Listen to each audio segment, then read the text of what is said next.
इस देश में दलितों को हिंदू नहीं कंसीडर किया जाता है, बल्कि कास्ट सिस्टम के हिसाब से उन्हें अनटचेबल समझा जाता है और उसी तरह ट्रीट भी किया जाता है, जिसके लिए मैं आपको देश भर में हुए कई सारे एग्जाम्पल्स दे सकती हूं।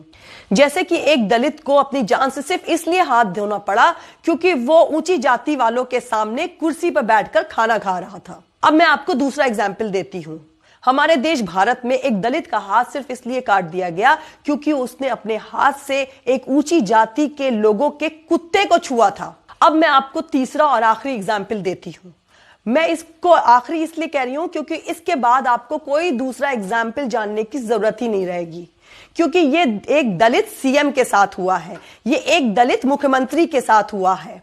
उनकी टेंपल की विजिट के बाद जब वो वहां से बाहर निकले तो उस टेंपल को, उस मंदिर को दूध से धोकर साफ और पवित्र किया गया। मैंने इसमें उस मुख्यमंत्री का नाम नहीं लिया है। आप इस इंसिडेंट के साथ खुद उस मुख्यमंत्री के नाम को गूगल कर सकते हैं। तो एक तरफ तो मोदी सरकार इन दलितों को ऊपर उठाने की बात कर रही है और दूसरी तरफ इनको दिए गए रिजर्वेशन को पीछे के दरवाजे से खत्म करा जा रहा है और आरएसएस इस रिजर्वेशन को पूरी तरह खत्म करने की वकालत कर रही है।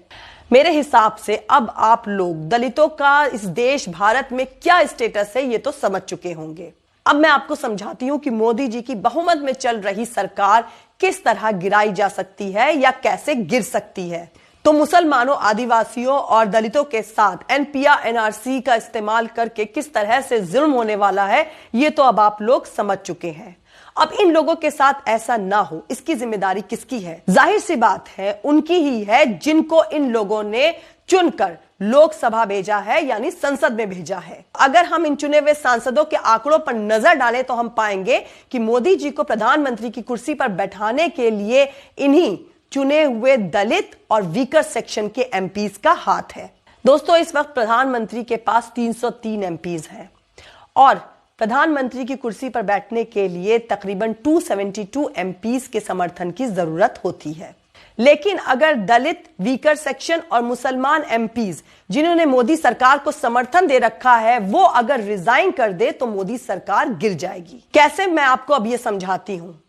अगर आप एमपीज पर नजर डालें तो आप पाएंगे कि 131 एमपीज यानी 131 एमपीज दलित और वीकर सेक्शन से आते हैं। इसमें से 77 एमपीज भाजपा में हैं और अगर ये सारे 77 दलित, मुसलमान और पिछड़े सेक्शन के एमपीज डिसाइड कर ले रिजाइन करने के लिए तो मोदी